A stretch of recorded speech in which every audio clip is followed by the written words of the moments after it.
Bonsoir à tous, il est 19h, c'est l'heure de votre rendez-vous au 100% UBB sur TV7. Comme tous les lundis, on va bien sûr débriefer la rencontre du week-end. Et cette semaine, c'est avec Frédéric Garcia, l'entraîneur des espoirs de l'UBB, qu'on va décrypter la défaite 12-6 de l'UBB face au Stade Français ce dimanche. Mathieu Dalzovo est sur le plateau, comme tous les lundis. Bonsoir à tous les deux. Bonsoir. Bonsoir. Frédéric, avant de rentrer dans les détails avec Mathieu sur ce match que vous allez décrypter avec lui juste après, selon vous, qu'est-ce qui est le plus frustrant dans cette défaite 12-6 face au Stade Français? Ce qui est sûr, c'est de ramener 0 points sur un match comme ça, où on a vu un gros investissement des joueurs, et je pense que l'équipe méritait de ramener quelque chose en tout cas. Une défaite 12-6 que vous allez maintenant décrypter, décortiquer avec Mathieu, c'est l'heure du résumé.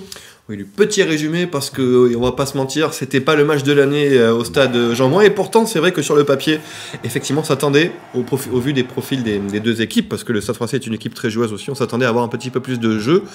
Et Fred, c'est vous qui allez analyser cette rencontre avec nous. On voit les premiers points au pied inscrits par Zach Holmes. L'UBB va vite mener 6-0. Il va y avoir un carton jaune aussi contre un joueur du Stade Français. Ça nous rappelle un peu le match à Castres, finalement, où on mène avec du point au pied, on prend un carton et après on perd un peu le fil du match. Ce qui est surprenant aussi, c'est l'attitude du Stade Français, qui est une équipe plus joueuse que Castres, et en particulier à la maison. Donc je pense qu'il y a eu, ils nous craignaient sûrement, et ils n'ont pas voulu se découvrir. Il y a eu un gros combat d'avant, hein, et sur la première ligne, de défense, ça a été très difficile, et personne n'a voulu se découvrir en fait. On voit à la mi-temps, effectivement, 6-3, donc un vrai bon score d'hiver. Effectivement, personne n'a voulu se découvrir. On voit tout de même quand même les intentions de l'Union. Fred, on a senti vraiment que l'Union voulait produire du jeu. Sincèrement, oui, et c'est pour ça que c'est d'autant plus frustrant de rien ramener, parce que c'est l'UBB qui a produit le plus, qui a briqué le plus aussi, qui a amené le danger, et de ne pas être compensé. C'est vrai que c'est dommage, mais en tout cas, il n'y a pas de doute sur l'état d'esprit des garçons qui sont déplacés pour essayer de faire un résultat à l'UBB, au Stade Français. Au Stade Français, avec le jeu au pilat de Romain Buros pour Louis Bielbarré. Un petit mot sur la prestation de Louis, donc, qui alterne entre les passages en équipe de France et qui revient en club. On voit quand même que c'est un joueur que vous connaissez bien. Oui, mais espoir aussi. Ça vous étonne de le voir éclater aussi vite, d'ailleurs? Non, il a une période un peu plus difficile, et là, depuis quelques semaines, je trouve qu'il revient bien.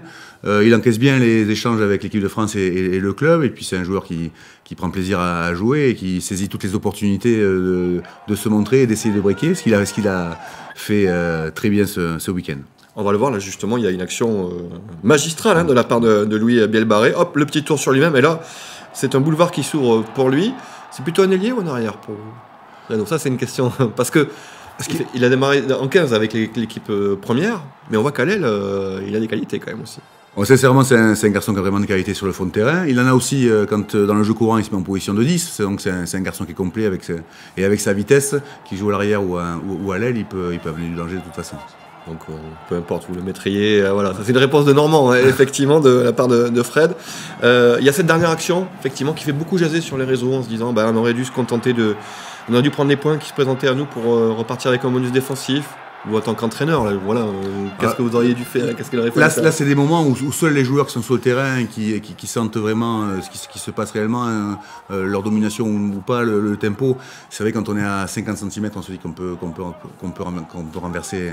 On est sur un temps fort, renverser la partie. Le choix appartient aux joueurs. Voilà, mais ça montre aussi un état d'esprit, je trouve. On a envie effectivement d'aller chercher cette victoire. Malheureusement, Bénédicte, vous l'avez vu avec la joie des Parisiens qui ont eu chaud, parce qu'on le disait, ce Stade Français était prenable. Oui, je vous ai trouvé très heureux après le coup de sifflet final. Presque soulagé. Une deuxième défaite consécutive en top 14 pour l'UBB, la 4e consécutive en comptant la Champions Cup. On va justement jeter un coup d'œil au classement, parce que cette défaite, elle place l'UBB à la 7e place du classement avec 40 points. Montpellier et Toulon sont seulement 1 point derrière. Bayonne est 6e avec 41 points. Aujourd'hui, il reste 9 journées de top 14. Frédéric, avant les barrages, voir l'UBB en top 6, c'est un défi compliqué, mais pas impossible. Quand on voit l'investissement des joueurs hier soir, je crois qu'il y a des voyants ouverts vraiment. Donc on a des réceptions importantes. Le calendrier est égal à peu près. Je crois qu'on a on a tout pour entrer dans les 6 et je crois que les garçons le montrent en tout cas. Si pour l'équipe première, les choses sont plus compliquées, en tout cas pour les espoirs cartonnent avec 3 victoires consécutives au compteur. L'UBB est deuxième de sa poule à 1 point seulement du leader Colomiers. La phase retour vient de commencer. Justement, quel bilan vous avez pu tirer de cette première phase aller? Le bilan est forcément positif parce qu'on a été en capacité de gagner dehors souvent. Même avec le bonus, on a été plus accrochés à la maison. Donc voilà, on se construit la saison comme ça. Là, on est en période de break et on reprendra début mars pour la fin de la phase régulière et on espère les phases finales. Cette période de gel, comme on disait aussi hors antenne, Fred, elle tombe à point nommé pour l'Union parce que vous avez des jeunes qui sont appelés avec l'équipe première pour pallier les absences des internationaux, des jeunes aussi qui sont appelés dans l'équipe de France de jeunes, donc côté bordelais, elle tombe bien cette Exactement. coupure. Bon, elle a été calculée comme ça par la fédération, hein. C'est une période où les clubs qui fournissent beaucoup d'internationaux à la fois seniors et juniors n'ont pas besoin de jouer pendant ces périodes-là. C'est pour ça que c'est une période gelée qui est plus courte que les autres années passées, donc elle ne durera que le mois de février. Donc c'est une période où on travaille différemment, on a beaucoup de joueurs avec l'équipe première et on a nos plus jeunes joueurs qui sont plutôt en phase de développement où on insiste sur des objectifs différents de musculation, préparation athlétique en particulier, comme on n'a pas les contraintes du match pendant 4 semaines. Comment vous les maintenez sous pression, justement, parce qu'il manque quand même l'adrénaline de la compétition aussi? Oui, alors il y a plusieurs choses. Ils ont des objectifs personnels aussi. Hein. Ils savent qu'il faut travailler dur pour y arriver. Donc c'est des périodes comme ça. Avec l'équipe première aussi, l'équipe professionnelle, il y a des échanges et on fait des entraînements en commun. On en a fait un la semaine dernière, sûrement un cette semaine encore. Donc ça motive tous les garçons et le club avance comme ça. Votre équipe est aujourd'hui la meilleure défense du championnat, toutes poules confondues. C'est la 3e meilleure attaque avec 322 points marqués. Sur quoi vous aimeriez augmenter le curseur sur cette phase de retour?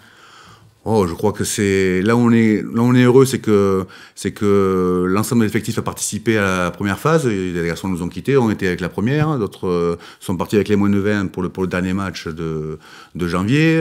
D'autres seront absents en mars pour donc voilà, on veut que le collectif progresse et qu'on essaie d'être performant dans tous les secteurs, à tous les matchs évidemment.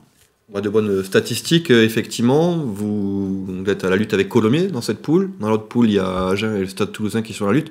On voit clairement que dans ces deux poules, dans ce championnat, il y a 4 équipes qui se dégagent, dont l'Union Bordeaux-Bègles. On a l'impression quand même qu'il y en a 4 au-dessus des autres. Si vous regardez un peu ce qui se fait dans notre poule aussi, j'imagine que oui. Il me semble que dans notre poule, le Stade survole un peu. Moi, je dirais que pour 4 places qualificatives, on est 6 équipes. Donc il faut faire attention, on sait qu'on va avoir...